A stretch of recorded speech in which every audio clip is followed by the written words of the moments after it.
कल्याणकारकम् प्रधानं सर्वधर्माणां जैनं जयतु शासनम्। मैं नमो तीर्थनायक को, नमो ओंकार वाणी को, नमो उन कुंद प्रभु को जिन्होंने ओंकार धारण की। अहो उपकार जिनवर का, कुंद का दिव्य वाणी का, जिन कुंद ध्वनि दाता उन कहान स्वामी का। नमः समय साराय स्वानुभूत्या चकासते, चित स्वभावाय भावाय सर्वभावांतरक्षिते। समय सारजी परमागम ग्रंथ के परिशिष्ट में जो 47 शक्तियों का वर्णन आया है, उस पर अपनी चर्चा पिछले कई दिनों से चल रही है और आज 19वीं शक्ति है परिणाम शक्ति। यहाँ से अपनी ये परिशिष्ट में 47 शक्तियों का जो क्रम है, उसमें 19वें नंबर की परिणाम शक्ति की चर्चा स्वाध्याय अपन यहाँ प्रारंभ करते हैं। द्रव्य स्वभाव भूत द्रव्य व्यय उत्पाद आलिंगित सदृश विसदृश रूप एक अस्तित्व मात्रमयी परिणाम शक्ति। कितनी बात कही है। अपन पीछे भी कहते आए हैं कि यहाँ जो शक्तियों का क्रम आचार्य भगवान ने वर्णन में लिया, वो क्रम का एक सिस्टम से आया है। जो जो चर्चा आती जाती है उसके बाद, जैसे पिछली अपनी 18वीं शक्ति थी उत्पाद व ध्रुवत्व शक्ति, यानी यह आत्मा क्रमवर्ती पर्याय और अक्रमवर्ती गुण। तो क्रमवर्ती माने उत्पाद व स्वरूप और अक्रमवर्ती जो गुण है ध्रुव स्वरूप। इस प्रकार की उत्पाद व ध्रुव क्रमवर्तीपना और अक्रमवर्तीपना जिसका लक्षण है, ऐसी शक्ति की चर्चा की। अब उसी में आगे बात बढ़ी।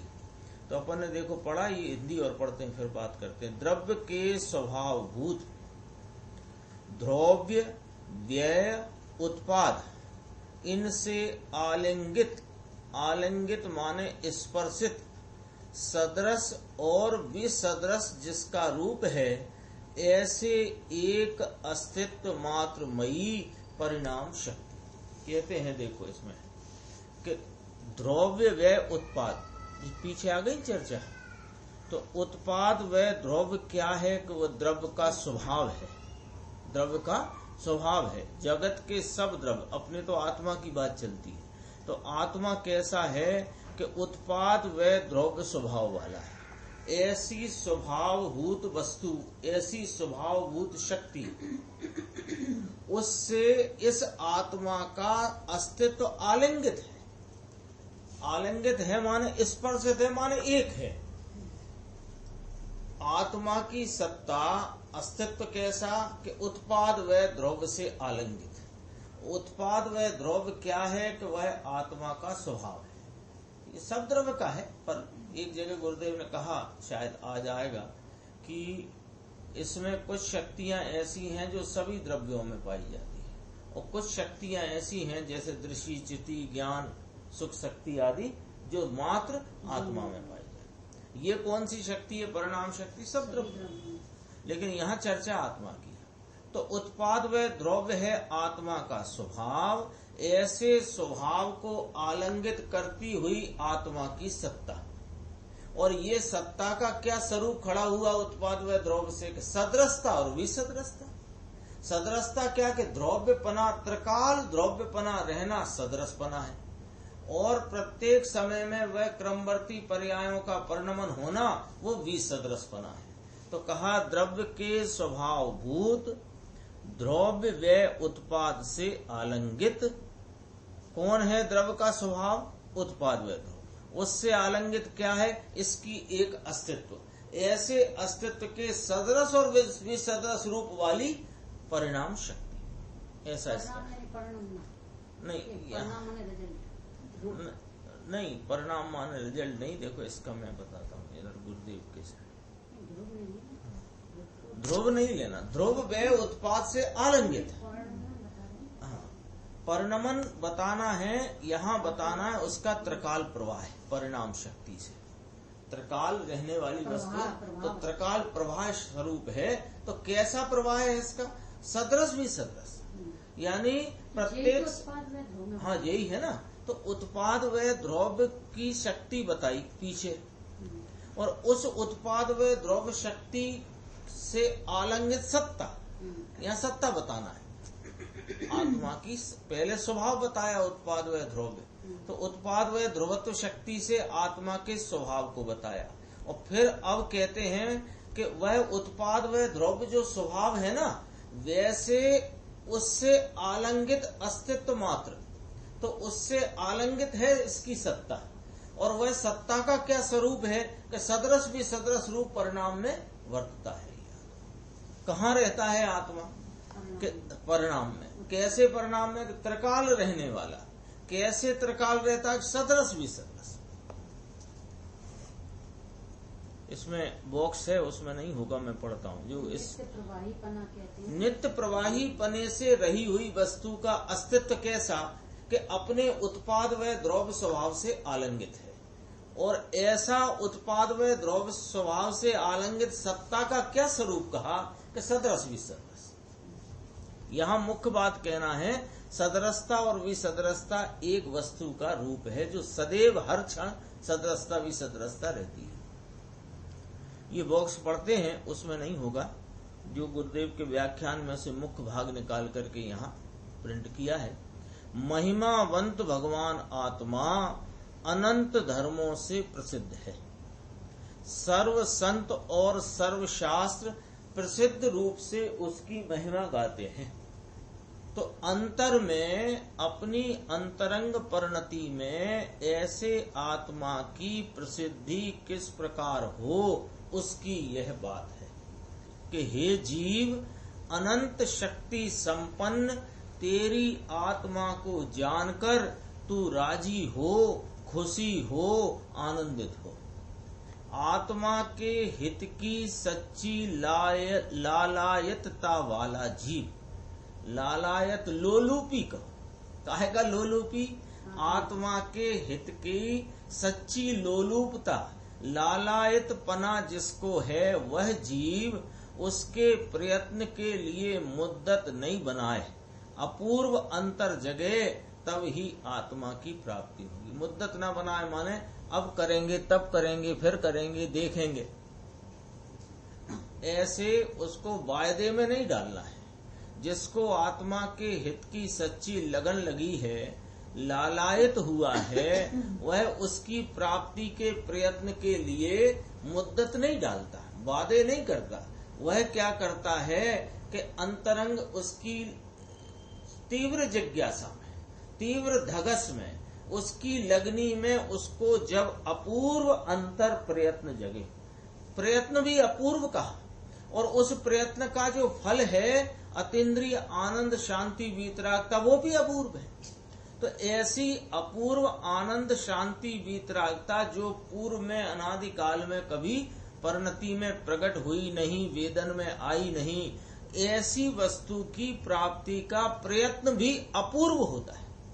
तो इसलिए शास्त्र में ज्ञानी धर्मात्माओं ने और आचार्य भगवंतों ने जितने पूर्व में किए हुए अपने प्रयत्नों का जिक्र कर दिया है ना, वे प्रयत्न से आत्मा नहीं मिलता, ये उन प्रयत्नों ने ही बता दिया है। जो राजचंद्र जी साहब कहते श्रीमद, यम नियम संयम आप कियो पुन त्याग अथाग विराग लयो, तो भी कछु न उन साधन से।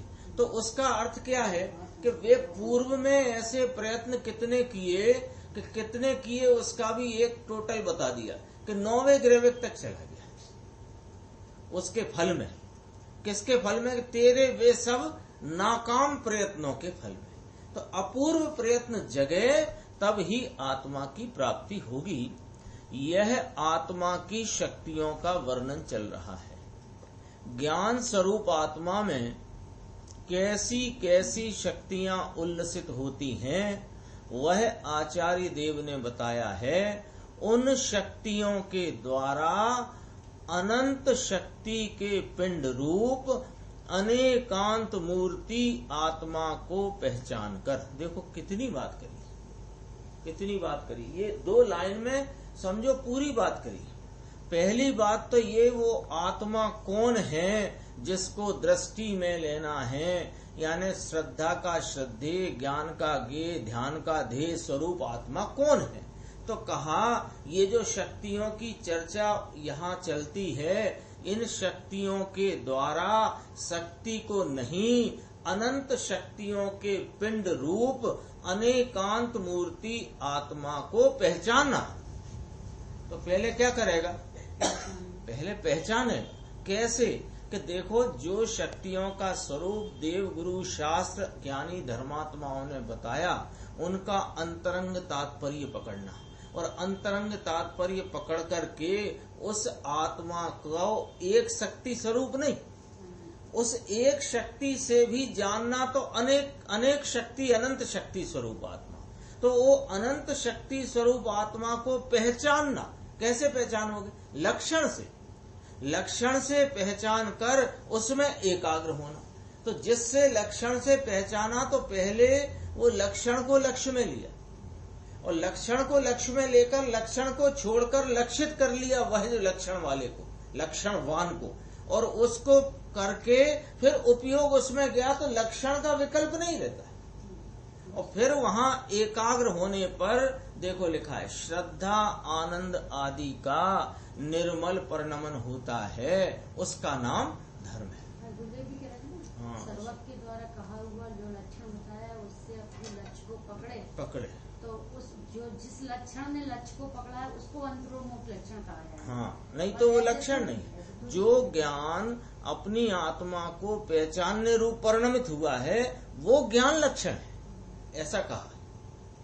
देखो ज्ञान को लक्षण कहा है ना, तो ज्ञान को लक्षण कौन बनाएगा? थोड़ा विचार करना। ज्ञान को लक्षण बनाने वाला भी ज्ञान ही है, और कौन है ना? जानने में ही तो लक्षण को लक्षण से लक्ष्य को जानने का काम कौन करेगा? ज्ञान। और लक्षण कौन है? ज्ञान। अब देखो कि वो ज्ञान कहाँ प्रकट है, कि वो ज्ञान कोई अंदर अलमारी में रखा है, वो नहीं। जो वर्तता है, उपयोग जीवो लक्षण, वर्तता उपयोग है, वही लक्षण है, और वही लक्षण करने वाला है। जो वर्तता उपयोग है ना, वर्तमान करके वर्तता प्रवर्तता उपयोग है, वही लक्षण है, और वही लक्षण लक्ष्य को लक्षित करने वाला है। तो क्या होता है कि जो वर्तता उपयोग है, उस उपयोग में तुम अन्य वस्तु पर लक्ष्य करो, तो ये लक्षण कैसे बनेगा? तो वह लक्षण, ज्ञान लक्षण कैसे पकड़ना, कि उसकी भी बहुत सरल तरकीब गुरुदेव श्री ने बता दी है। कैसे बता दी है कि एक दिन चर्चा आई थी, अपने 320 गाथा का प्रवचन गुरुदेव श्री का चल रहा था ध्येय पूर्वक ज्ञेय नामक पुस्तक में, यानी 12वां दिन था अपने, उस दिन चल रहा था। उस दिन क्या चर्चा आई थी? अरे ये ध्रुव के 2 भेद कहे, एक सामान्य, एक विशेष। तो विशेष कौन लेना? कि जो पर्याय का सामान्य है ना, वो ध्रुव का विशेष है। तो पर्याय का सामान्य कौन? कि ये जो जानने का निरंतर चलता हुआ वर्तता हुआ परिणमन भाव है ना, इस परिणमन में जो विविधता है, वो उस समय के ज्ञानाकार रूप विशेष है। और हर विशेष में एक भाव ऐसा पड़ा हुआ है, वर्त रहा है, एक भाव इस प्रकार वर्त रहा है कि वह विविधता को प्राप्त नहीं होता। वह सदरस रूपता, एक रूपता, सामान्य जानना, ये जानने का जो ध्रुव प्रवाह है ना, ये लक्षण है। और इस लक्षण को लक्षण कब बना? कि वर्तते उपयोग ने उस एक रूप सामान्य को जो विषय किया, तो उस वर्तते हुए विशेष में वह सामान्य का भाव आ गया। ऐसा है वो मामला पूरा। देखो, श्रद्धा का मूल, ज्ञान का मूल, आनंद का मूल आत्मा है। सो वह आत्मा कैसा है? ऊपर कहा था ना, लालायतता वाला जीव आत्मा के हित की सच्ची लालायतता वाला है। तो पहला प्रश्न क्या उठेगा? हित की सच्ची लालायतता अपने अंतरंग में यदि उठी तो पहला प्रश्न क्या होगा कि वह आत्मा कौन है जिसके जानने से मेरा हित अथवा कल्याण होता है। तो कहा वह आत्मा कैसा है, इसे जब तक यथार्थ रूप से ना जाने, अनुभव ना करे, तब तक श्रद्धा ज्ञान आनंद के अंकुर नहीं फूटते। आनंद कौन से पदार्थ में भरा है? प्रश्नवाचक, कि जिसके सन्मुख होने से आनंद का वेदन हो। आत्मा क्या वस्तु है कि जिसे लक्ष्य में लेकर चिंतन करने से आनंद हो। उसका जब तक, देखो अब कहां से बात उठाई थी, कहां बात आई, समझना है जरा इसमें से, कि जब तक यथार्थ रूप से ना जाने, अनुभव ना करे, तो अनुभव करेगा तो वो अनुभव की जो पर्याय है ना, अनुभव की दशा, उस दशा में ही तो प्रतीति करेगा, लेकिन प्रतीति दशा की नहीं करेगा, दशावान की करेगा। ऐसा तो किसके सन्मुख होने से आनंद का वेदन होता है? आत्मा क्या वस्तु है जिसके लक्ष्य में लेकर, जिसको विषय बना करके परिणमित होने से आनंद होता है। चिंतन करने का अर्थ है उसको विषय बनाकर परिणमित होना।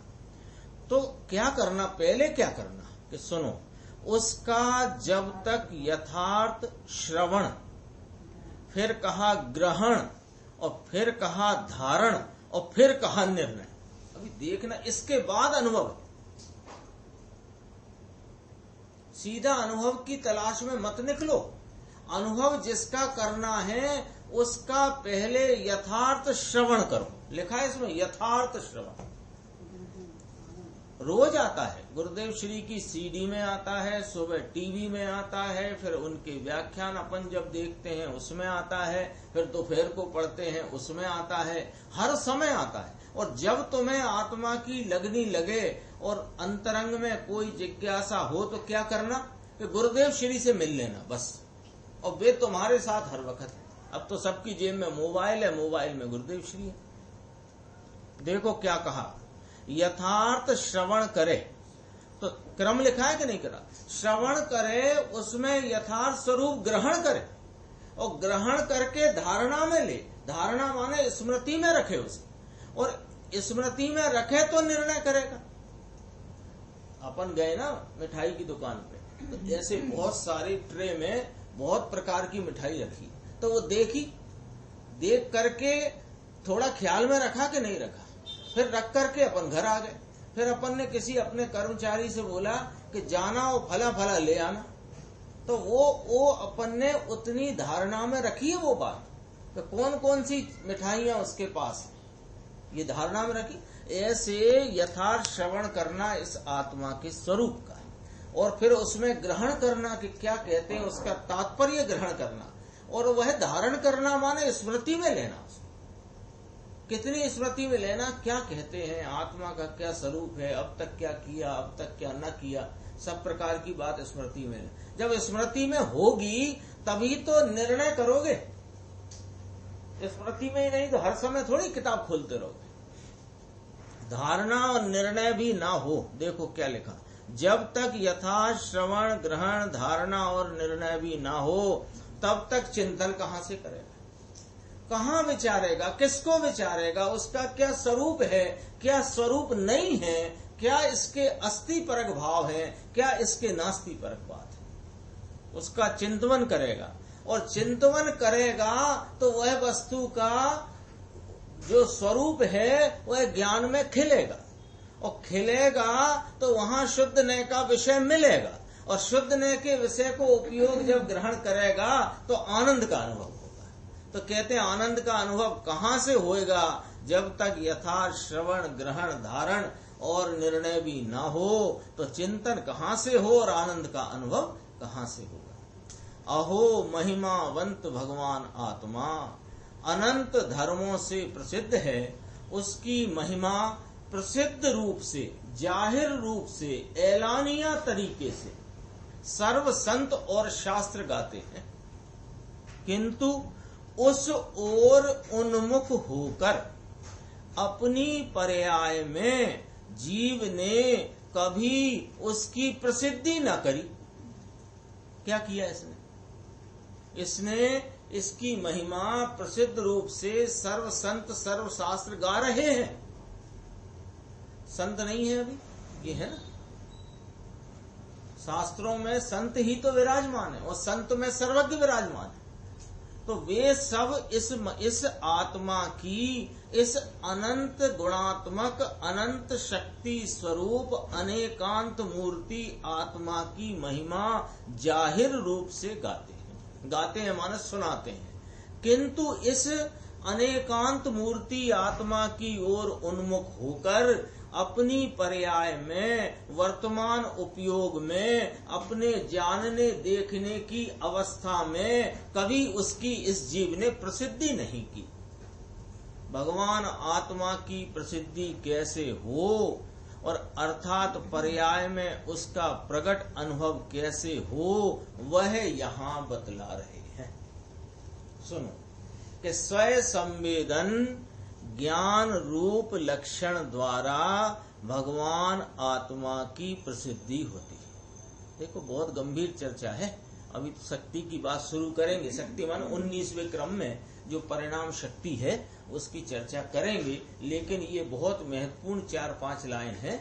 इसको बार बार पढ़कर भी अपन को इसका विचार करके क्या तात्पर्य है उसको ग्रहण करने की पूरा प्रयत्न करना चाहिए। देखो अभी अपन ने बात करी थी कि उपयोग लक्षण है ना, जीव का लक्षण ज्ञान का, ज्ञान माने उपयोग, तो वर्तता उपयोग ही लक्षण है और वर्तता उपयोग ही लक्ष्य करने वाला है। तो लक्षण क्या कहलाया? स्वयं संवेदन, स्वयं संवेद्य, स्वयं संवेदन रूप कहो कि स्वयं संवेद्य कहो। स्वयं संवेद्य माने वर्तता उपयोग ही वर्तते उपयोग में ज्ञान को लक्ष्य करे। उपयोग ही तो करेगा, दूसरा कौन आएगा यहाँ? किसी दूसरे के ज्ञान से, जैसे ये टैबलेट है, ये कुर्सी है, ये टेबल है, ये तो अन्य वस्तु का अन्य वस्तु, ये अन्य ज्ञान ने निर्णय किया और उसने देखा है। यहाँ तो उस ज्ञान लक्षण को ज्ञान ही देखेगा।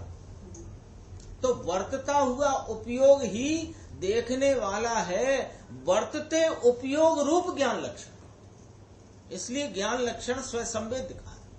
स्वयं संवेदन ज्ञान रूप लक्षण द्वारा भगवान आत्मा की प्रसिद्धि होती है। कहाँ? उस परिणाम में, पर्याय में। ज्ञान लक्षण को अंतरोन्मुख करके आत्मा को लक्ष्य बनाने से चैतन्य मूर्ति आत्मा का अनुभव होता है। 3 चीजें खड़ी हो गई यहाँ पर समझने के लिए। एक तो वह जो लक्ष्य करने वाला, एक लक्षण, और लक्षण के द्वारा जो लक्षित होता है वो लक्ष्य। 3 हो गए। लक्षण करने वाला, लक्षण, और जिस लक्षण से जो लक्षित करना है वो। तो क्या करना कि ये लक्षण करने वाले उपयोग को अंतरोन्मुख करना। अंतरोन्मुख करने को अपन दूसरे शब्दों में कह सकते हैं बहिर्मुखता छोड़ना, दूसरे शब्दों। तो जब यह वर्तते उपयोग ने बहिर्मुखता को छोड़ा और अंतरोन्मुखता करी, तो अंतरोन्मुखता में इसे क्या दिखता है कि एक सामान्य भाव से वर्तता हुआ सदरस सदरस सदरस सदरस जानन जानन जानन जानन जानन पने का भाव। ये क्या चीज है कि देखो इसको सरलता से समझते हैं। ये टेबल है, ये सोफा है, ये टैबलेट है, वो मोबाइल है। ऐसा अलग अलग समय में वर्तते ज्ञान में अलग अलग वस्तुओं को जानने रूप ज्ञान परिणमा। तो अलग अलग वस्तुओं को जानने रूप ज्ञान परिणमा है। यह ज्ञान का जो ऐसा भाव है वो लक्षण नहीं है। लेकिन इन सब टेबल, मोबाइल, कुर्सी, टैबलेट, इन सब को जानने के काल में एक रूपता से वहां कौन रहा है? जानना जानना जानना। तो जो जानना जानना जानना एक रूप सामान्य है वो लक्षण भाव है।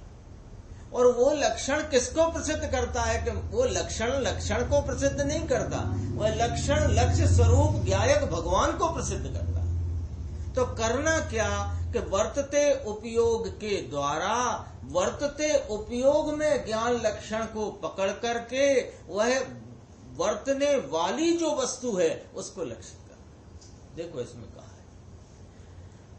ज्ञान लक्षण को अंतरोन्मुख करके, यानी ज्ञान लक्षण को अंतरोन्मुख माने उपयोग को ज्ञान लक्षण के तरफ उन्मुखता करके, तो लक्षण को पकड़ना कि ना लक्षण के द्वारा आत्मा को लक्ष्य बनाने से चैतन्य मूर्ति आत्मा का अनुभव होता है। अरे उस अनुभव में अकेला ज्ञान ही नहीं है, उस किंतु ज्ञान के साथ श्रद्धा, आनंद, वीर, प्रभुता, स्वच्छता आदि अनंत शक्तियां भी साथ ही उछलती हैं। इसलिए अनंत शक्तियों में से कुछ शक्तियों का यहाँ आचार्य देव ने वर्णन किया है, जिनकी संख्या यहाँ वर्णन निरूपण में 47 है। उनमें जीवत्व से लेकर के उत्पाद व ध्रुवत्व तक की 18 शक्तियों पर विस्तृत प्रवचन हो गए हैं और अब 19वीं परिणाम शक्ति है। यहाँ अपन ने देखा 18 शक्ति तक की चर्चा अपनी गुरुदेव श्री के व्याख्यान उनकी के द्वारा कही गई बताई गई स्पष्टता से अपन ने करी है। अपन थोड़ा सा एक काम करते हैं, सबको अच्छा रहेगा और हमको भी अच्छा रहेगा कि अपन 18 शक्तियों को जरा संक्षेप में रिवीजन कर लेते हैं। देखो मैं सुनाता हूँ ग्रंथ में से। सबसे पहले कही थी जीवत्व शक्ति, है ना, नंबर 1 कि चैतन्य मात्र भाव का धारण जिसका लक्षण, ऐसी जीवत्व शक्ति। तो जीवत्व शक्ति में किस बात को खड़ा किया? चैतन्य मात्र भाव को। तो चैतन्य मात्र भाव कैसा होता है कि देखना, जानना। तो दूसरे में कहा कि चित्त शक्ति, चैतन्य स्वरूप। तो चैतन्य स्वरूप माने अजड़त्व रूप। चैतन्य का भाव क्या खड़ा किया? अजड़त्व रूप। तो चेतन माने अजड़त्व रूप चित्त शक्ति स्वरूप आत्मा। फिर चित्त शक्ति के दो भेद आ गए, दृष्टि शक्ति, ज्ञान शक्ति। अनाकार उपयोगमयी दृष्टि शक्ति और साकार उपयोगमयी ज्ञान शक्ति। ऐसा दर्शन ज्ञान स्वरूप वाला चैतन्य पदार्थ जो अपने चैतन्य मात्र भाव से जीवित है, जीवित माने उसका जीवन है, जीता है, उसको उसका क्या स्वरूप है कि अनाकुलता लक्षण स्वरूप सुख शक्ति। तो ये सुख शक्ति की प्राप्ति करने के लिए और सुख को भोगने के लिए कोई सामर्थ्य है कि हाँ, आत्म स्वरूप की रचना की सामर्थ्य रूप वीर शक्ति। क्रम देखना गुरुदेव उनका, आचार्य भगवान का।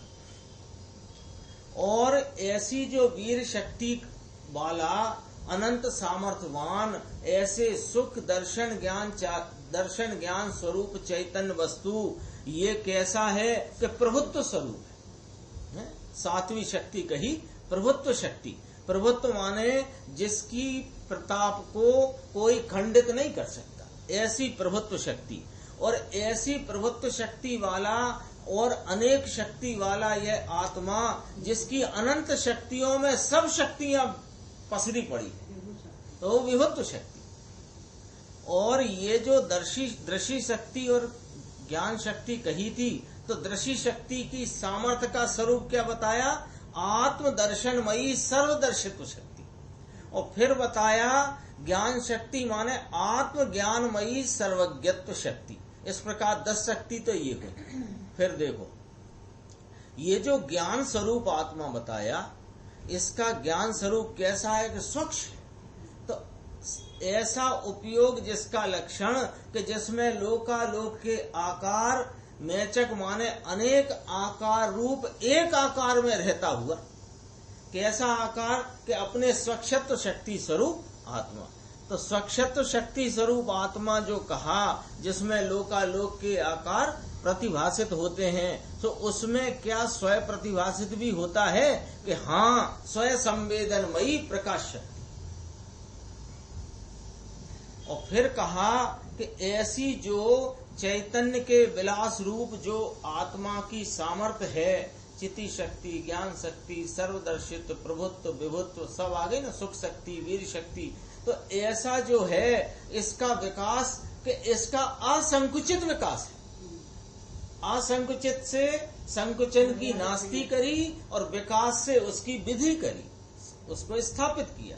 तो हाँ, ये कैसा है? यह आत्मा का शक्ति सामर्थ्य का भाव के असंकुचित विकासत्व वाला है। और ये फिर कहा 14वीं शक्ति अकार्य अकारणत्व शक्ति, यानी यह आत्मा न किसी का कार्य है न किसी अन्य के कार्य का कारण है। यानी रागादि रूप भावों का ये कार्य नहीं और रागादि रूप भावों का ये कारण भी नहीं। ऐसा अकार्य अकारणत्व शक्ति का स्वरूप बताया। फिर बताया परिणम्य परिणामकत्व शक्ति, यानी यह आत्मा स्वपर का ज्ञाता है और स्वपर के ज्ञान का ज्ञेय है। ये दोनों परिणम्य और परिणामकत्व। फिर बताया कि कम बढ़ नहीं होता, अन्यून अतिरिक्त, तो न कम होता न बढ़ होता, तो कुछ नया ग्रहण नहीं करता और ग्रहण किए हुए को छोड़ता नहीं। ऐसी त्याग उपादान शून्यत्व शक्ति आई ना। फिर कहा स्वरूप प्रतिष्ठत्व के कारण रूप अगुरु लघुत्व शक्ति। स्वरूप प्रतिष्ठा का अर्थ क्या? कि 12 स्थानों में पतित समा जाने वाली हानि वृद्धि को प्राप्त पर्यायों में अनंत स्वभाव के एक एक स्वभाव के जो गुणों की अंश की व्यक्तता के भाव हैं, वे 12 स्थानों में ही मर्यादित होने से यह स्वरूप प्रतिष्ठा को प्राप्त है। यानी एक द्रव्य दूसरे द्रव्य रूप नहीं होता, एक गुण दूसरे गुण रूप नहीं होता और अनंत गुण बिखर के अलग अलग नहीं हो जाते। ऐसी ये 16वीं शक्ति 17वीं शक्ति थी अगुरु लघुत्व शक्ति। और उसके बाद अपन ने 18वीं शक्ति देखी क्रम वृत्ति रूप और अक्रम वृत्ति रूप बर्तन जिसका लक्षण है, ऐसा उत्पाद व ध्रुवत्व शक्ति। यानी क्रमवृत्ति रूप पर्याय और अक्रमवर्ती रूप गुण वे ध्रुवत्व रूप हैं। इस प्रकार की एक शक्ति, उसका नाम है उत्पाद व ध्रुवत्व शक्ति। इस प्रकार अपनी 18 शक्तियों की चर्चा अब तक हुई है। लगभग अपना आज 52वां दिन है और 19वीं शक्ति की चर्चा अपन अब प्रारंभ करते हैं।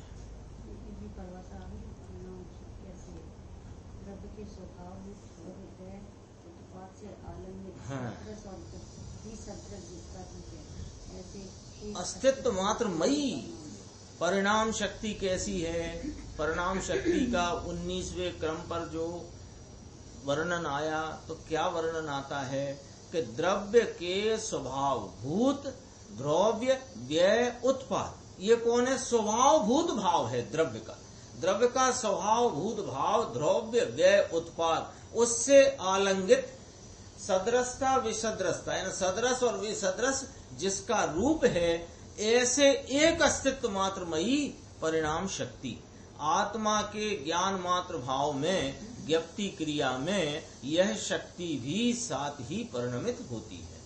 पहले तो ऐसा कहा कि द्रव्य व्यय और उत्पाद 18वीं शक्ति में ये तीनों कौन है? कि द्रव्य के स्वभाव भूत हैं। स्वभाव भूत माने ये द्रव्य के स्वभाव स्वरूप है, किसी अन्य के कारण से ये नहीं है। जिस प्रकार ध्रुवत्व यानी स्थितिपना अपने स्वभाव से ही है, किसी अन्य के कारण से नहीं है, उसी प्रकार प्रति क्षण नई पर्याय की उत्पत्ति भी अपने स्वभाव से ही है, पर के कारण नहीं। ये अपन पूछ रहे थे ना अभी चर्चा, परिणाम शक्ति से शब्द से क्या अर्थ निकलता है? तो ये अर्थ निकलता है कि अकार्य अकारणत्व की चर्चा करी थी, फिर अगुरु लघुत्व की करी और फिर उत्पाद व ध्रुव की करी। तो उत्पाद व माने क्रमवर्ती पर्याय और अक्रमवर्ती गुण, ऐसे ध्रुव अक्रमवर्ती ध्रुव रहने वाले गुण, ऐसा स्वरूप किसका है? कि द्रव्य का। ऐसे स्वरूप में रहा हुआ द्रव्य, इसके ध्रुवत्व का कौन कारण? कि कोई कारण नहीं। और इसके उत्पाद व्यय का कौन कारण? कि कोई कारण नहीं। तो इसके उत्पाद व्यय का कोई कारण नहीं, इसके ध्रुवत्व का कोई अन्य कारण नहीं।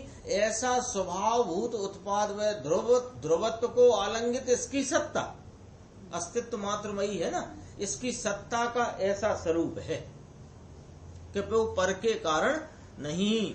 जो पर निमित्त के कारण और पर निमित्त के कारण आत्मा के परिणामों का उत्पन्न होना मानता है, उसने परिणाम शक्ति वाले आत्मा को नहीं जाना। तो परिणाम शक्ति वाले आत्मा को जानने का तात्पर्य क्या निकला कि इसके जितने भी उत्पाद व ध्रुव, इसका स्वभाव है ना, तो उत्पाद व रूप परिणमन भी इसका किसी अन्य के कारण से नहीं, अपनी सत्ता से, और ध्रुवत्व भाव भी इसका अन्य किसी के कारण नहीं, अपनी सत्ता से। इस प्रकार चर्चा है। देखो, उत्पाद व ध्रुव वह द्रव्य के स्वभावभूत है, और द्रव्य का अस्तित्व ऐसे उत्पाद व ध्रुव से आलंगित है, अर्थात उत्पाद व ध्रुव की भिन्न भिन्न तीन सत्ताएं नहीं है, एक ही सत्ता का विस्तार है। एक शब्द आया, इसलिए मैं पहले कल भी शायद यही शब्द बोला था, एक सत्ता का विस्तार। कहते हैं ना, द्रव्य सत, गुण सत, पर्याय सत, ऐसा कहते हैं। ये तीन सत नहीं है, द्रव्य सत, गुण सत, पर्याय सत, एक सत का ही विस्तार है। तो ये उत्पाद व ध्रुव की भिन्न भिन्न तीन सत्ताएं नहीं हैं, किंतु एक ही सत्ता उन तीनों से एक साथ स्पर्शित है। आलिंगित शब्द लिया ना, एक साथ स्पर्शित है। उस सत्ता का अस्तित्व ध्रुवता की अपेक्षा से तो सदृश है, और उत्पाद व की अपेक्षा से भी सदृश है, और ऐसे उत्पाद व ध्रुवता को एक सत्ता आलंगित रूप है, एक ही सत्ता। ऐसे अस्तित्व मात्रमयी परिणाम शक्ति है ध्रुव। अब ये थोड़ा लॉजिक देखना बहुत अच्छा है। इतनी चर्चा तो अभी क्या आई कि जो परिभाषा आई ना अपनी परिणाम शक्ति की, परिणाम शक्ति की परिभाषा में कहा, द्रव्य के स्वभाव भूत द्रव्य व उत्पाद से आलंगित जो सदृशता विदृशता रूप वाली एक अस्तित्व मात्रमयी परिणाम शक्ति, उसकी व्याख्या हो गई। तो उसमें मूल बात क्या आई पूरी व्याख्या में कि इसके ध्रुवत्व को किसी अन्य सत्ता की आवश्यकता नहीं, और इसके उत्पाद व्यय को भी अन्य किसी की आवश्यकता नहीं। ऐसा अपनी सत्ता से आलंगित उत्पाद व्यय ध्रुव का भाव, ऐसी परिणाममयी, ऐसी क्या शब्द, अस्तित्व मात्रमयी परिणाम शक्ति। अब जरा एक लॉजिक है, ये देखना कि ये उत्पाद व्यय ध्रुवता जो कही ना, उसको जरा समझना कि ध्रुवता के बिना परिणाम काहे में होगा। काहे में माने किस में होगा, किस में होगा, और उत्पाद व्यय के बिना परिणाम किस प्रकार। परिणाम शक्ति की चर्चा है, तो परिणाम शक्ति की चर्चा है तो द्रव्य सर्वथा कूटस्थ तो है नहीं, वो द्रव्य तो परिणमनशील है, उसका नाम ही है द्रवती इति द्रव्यम, प्रति समय द्रवित होता है। तो द्रवित होता है, बहता है, बहता माने पर्यायों के प्रवाह में रहता है। तो अब ये विचार करो कि ध्रुवता ना होए तो परिणाम किस में होगा, और परिणाम ना होए तो वो उत्पाद व्यय के बिना कैसे होगा। व्यय किस प्रकार, उत्पाद व्यय और ध्रुवता के बिना परिणाम हो नहीं सकता। बताओ, बता दो आप थोड़ा, और कई उदाहरण से विचार कर लो। पहिया चलता है ना, कार का पहिया, स्कूटर का पहिया चलता है, तो वो पहिया यदि एक धुरी पे ना हो तो कैसे चलेगा, और चलता ही ना हो तो कैसे चलेगा, घूमता ही ना हो तो कैसे चलेगा, और वो घूमने चला गया तो कैसे चलेगा। तो वो उसमें धुरी है ना, एक उदाहरण है कि वो एक धुरी पर रह करके चलता है। ऐसे वस्तु ध्रुव रहती हुई वर्तती है, और वर्तती हुई ध्रुव रहती है, ये इसका परिणाम भाव है। इसलिए कहा है कि द्रव्य व्यय उत्पाद से आलिंगित ऐसे एक अस्तित्व मात्र वही परिणाम शक्ति है। तो देखो इसमें कहा कि उत्पाद व द्रव्य युक्तम सत और सत द्रव्य लक्षणम, इन दोनों महत्वपूर्ण तत्वार सूत्र के सूत्रों का इसमें समावेश हो जाता है। दोनों आ गए, अस्तित्व मात्र कहकर सतपना बतलाना है, और सत का स्वरूप उत्पाद व द्रव्य युक्तम, ये दोनों बात आ गई ना इसमें।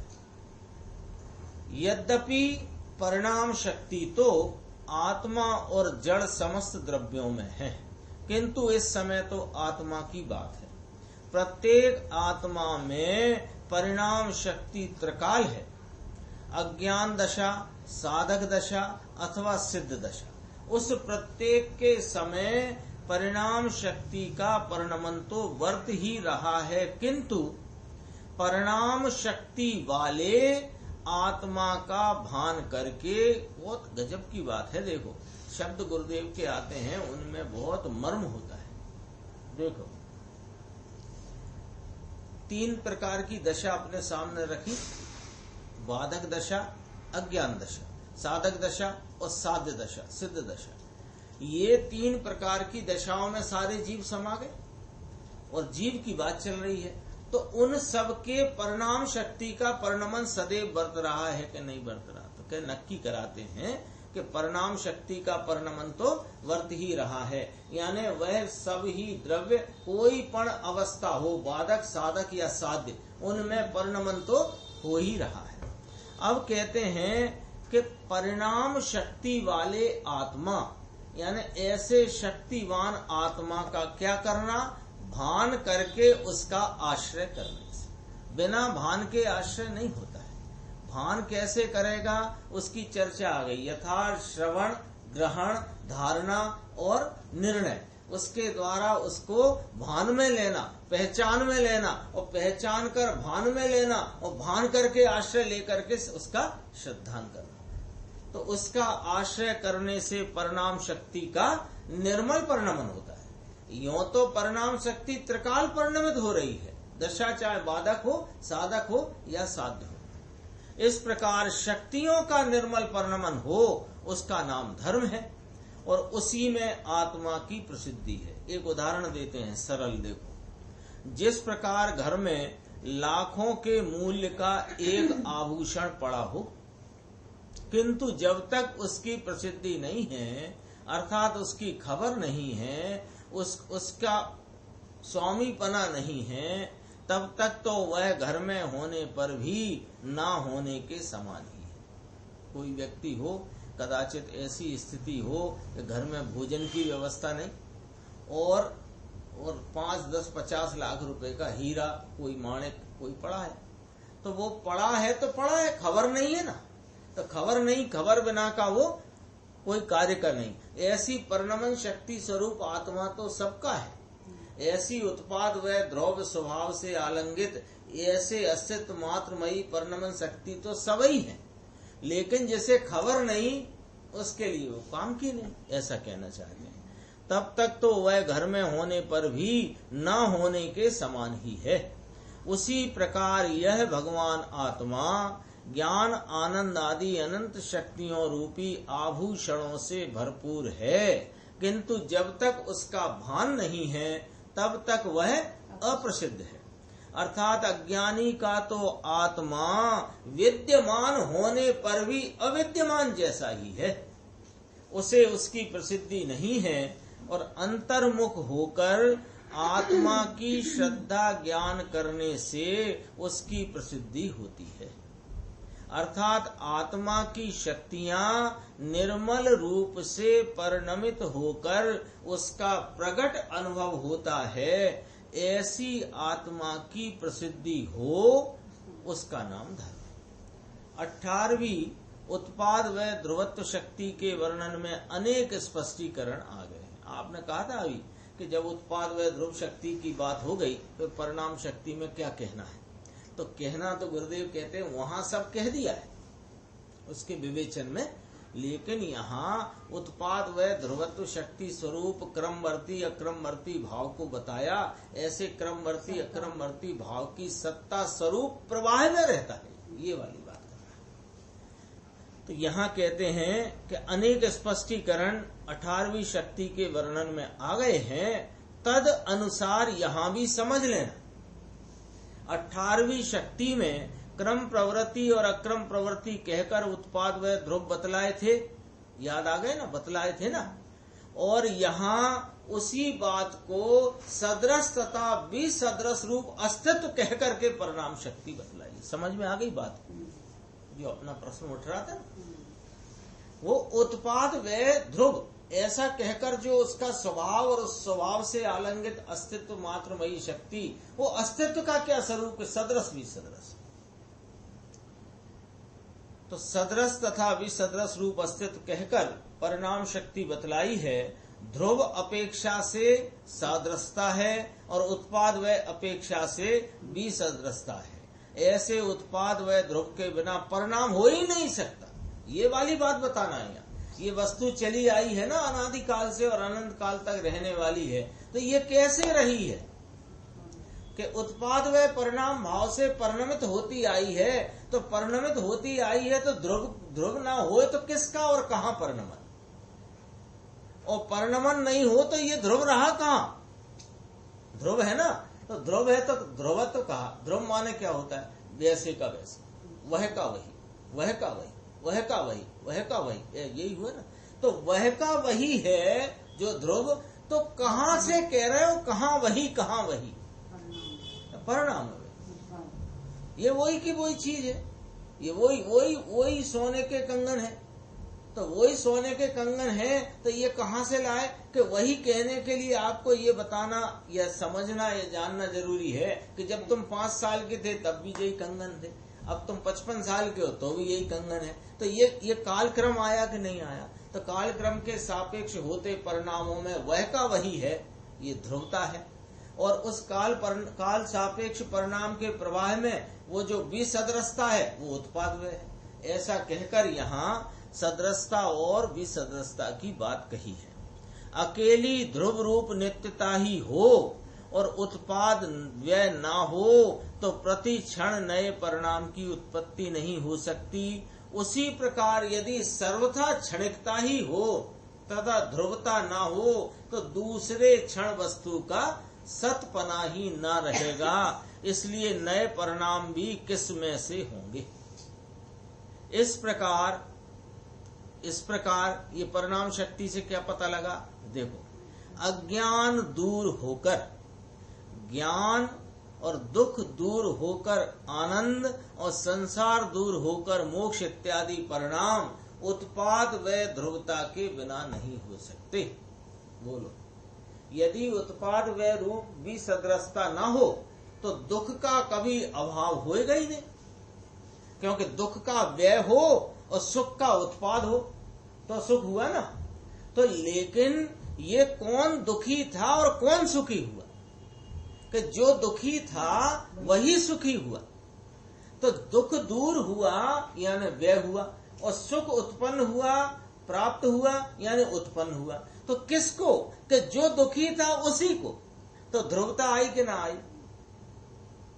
और यदि ध्रुवता ही मात्र हो तो वो दुखी बना तो फिर ध्रुव हो गया, संसार ही रह गया। तो फिर कहते हैं संसार दूर होकर मोक्ष इत्यादि परिणाम उत्पाद व ध्रुवता के बिना नहीं हो सकते। इसलिए कहा है कि यह परिणाम शक्ति उत्पाद व ध्रुव से बुने हुए अस्तित्व में है। बुने हुए, इसका इसी प्रकार से बंधारण है वस्तु का। ये देखो, अपन को याद कराते हैं गुरुदेव कि आचार्य देव ने एक एक शक्ति में गूढ़ रूप से गहराई से वस्तु स्वरूप को गूंथ दिया है। आत्मा की अनंत शक्तियों की चर्चा उठाकर उसमें 47 शक्तियों का निरूपण इस अधिकार में आचार्य अमृत चंद्र देव, समर्थ आचार्य, महासमर्थ आचार्य, उन्होंने क्या कर दिया कि एक एक शक्ति के वर्णन में वस्तु स्वरूप के गूढ़ भाव को भर दिया। बोलो, उत्पाद व ध्रुवत्व की बात आई और उत्पाद व ध्रुवत्व का अस्तित्व सदृश विसदृश है, ऐसे परिणाम शक्ति की बात करी। अनादिकालीन अज्ञान में से पलटकर अंतर्मुख होकर नित्य स्थायी ज्ञान स्वभाव के साथ एकता करके अनुभव किया, वहां ज्ञान का निर्मल परिणमन हुआ और उस परिणमन में ऐसे उत्पाद व ध्रुव से बुना हुआ अस्तित्व भी साथ ही है। अर्थात ज्ञान के साथ परिणमन शक्ति भी साथ ही उछलती है, इसलिए अनेकांत अबाधित रूप से वर्तता है। ये क्या कही बात? ये बात परिशिष्ट के प्रारंभ में कही थी कि कोई कहे कि मात्र ज्ञान वह आत्मा, ज्ञान वह आत्मा, ऐसा एकांत हो गया तो आत्मा तो अनेक धर्म स्वरूप है। तो कहा कि एक ज्ञान लक्षण से वर्तते ज्ञान उपयोग में जो अपने ज्ञायक भाव को लक्ष्य में लिया, तो उस ज्ञायक भाव को लक्ष्य में लेने से ज्ञायक भगवान की जो ज्ञान परिणति है वर्तमान उपयोग, उसमें एक साथ अनंत शक्तियां उछलती हैं, नाम वेदन में आती है। ध्रुवता तथा व्यय और उत्पाद, ये तीनों मिलकर आत्मा का अस्तित्व है। अकेली पर्याय को ही देखे और ध्रुव द्रव्य को प्रतीति में न ले तो अस्तित्व की प्रतीति नहीं होती। इसलिए मात्र पर्याय दृष्टि द्वारा आत्म शक्ति की प्रतीति नहीं हो सकती, ये मुख्य रहस्य है। यहाँ क्या अपने को सूत्र पकड़ाया है? अपने को यह बात बताई है कि आत्मा द्रव्य है और द्रव्य कैसा है कि सत्स्वरूप है, सत्तावान है, अस्तित्व वाला है। तो अस्तित्व वाले द्रव्य का अस्तित्व किस प्रकार है कि उत्पाद व ध्रुवता स्वरूप उसका अस्तित्व है। क्योंकि कोई उत्पाद व मात्र को ही वस्तु देखे तो भी वह वस्तु के सच्चे स्वरूप को नहीं जान सकता। क्यों कि इसका अस्तित्व मात्र उत्पाद व रूप नहीं है, उत्पाद व ध्रुव युक्तम अस्तित्व है। तो ऐसे अस्तित्व का क्या स्वरूप है कि एक ही द्रव्य एक ही समय में विसदृशता और सदृशता रूप से व्यक्त है। प्रत्येक द्रव्य, अपनी आत्मा की बात करते हैं, आत्मा प्रत्येक समय में विसदृशता और सदृशता से व्यक्त है, दिखाई देता है, जानने में आता है। तो हमें तो विसदृशता ही दिख रही है। विसदृशता दिख रही है तो किसकी है ये विसदृशता? ये विविधपना, विसदृशता माने विविधपना, अनेक रूपता, और सदृशपना माने एक रूपता, ऐसे भी कह सकते हैं। तो ये विविध रूपता जो पर्याय में कोई देख रहा है, हम देख रहे हैं, तो हम जो पर्याय में विविध रूपता देख रहे हैं, ये विविध रूपता है किसकी? कि वह जो एक रूप रहा है उसकी। और एक रूप रहा है, कहाँ रहा है एक रूप? कि विविधता में एक रूप रहा। तो विसदृशता और सदृशता रूपी जो भाव है, उन दोनों को जानकर उनका यथार्थ निर्णय करे तो वस्तु स्वरूप का प्रमाण खड़ा होता है। जो अभी चर्चा चल रही थी छठवें कलश के भावार्थ के आधार पर, जो गुरुदेव श्री की सीडी अपनी चल रही ना, आज तो हिंदी का शुरू हो गया, उसमें 10 लक्षण शुरू हुए, 1966 के 10 लक्षण। तो उसमें कहा कि ये जो अभी अपनी चर्चा है कि सदृशता भी सदृशता है ना, तो इसमें एक भाव को छोड़ दो तो वस्तु सिद्ध नहीं होती। विसदृशता किसकी? कि सदृश भाव की। और सदृश भाव माने क्या कि जो अनेक विसदृशता में भी सदृश रहा है। ऐसे उत्पाद व ध्रुवयुक्त अथवा वो पर्याय, द्रव्य पर्याय स्वरूप वस्तु, ऐसा प्रमाण स्वरूप वस्तु का पहले यथार्थ निर्णय करना। ये निर्णय का हुआ, ये कहाँ हुआ? अभी निर्णय ये अनुमान में आया है। तो ये अनुमान प्रमाण है, ये अनुमान प्रमाण है। अनुमान प्रमाण में लेकर के वस्तु अब ये निर्णय करना कि ये जो विसदृश भाव हैं, ये आश्रयभूत नहीं है, और इन विसदृशता के परिणमन के प्रवाह में वर्तता हुआ जो सदृश भाव है, एक रूप भाव है, ध्रुव भाव है, वह आश्रय की युग है। तो इनका आश्रय छोड़ना और स्वरूप का आश्रय लेना, तो क्या हो जाएगा कि वहां पर तेरे अनंत गुण स्वभाव की प्रकटता वेदन में आएगी आश्रय लेने से। और आश्रय लेगा कब? कि जब निर्णय करेगा। पर्याय, अकेली पर्याय कोई देखे, ध्रुव द्रव्य को प्रतीति में न ले तो अस्तित्व की प्रतीति नहीं होती। इसलिए मात्र पर्याय दृष्टि द्वारा आत्म शक्ति की प्रतीति नहीं हो सकती। ये मुख्य रहस्य है, ये जैन शासन की मुख्य रहस्यपूर्ण बात है। आगे इसकी चर्चा अपनी ओर चलेगी। समय हो गया है। निज निधि निज में बताई, यह अनंत उपकार है, उसके लिए जिन वाणी माँ को वंदना शत बार है।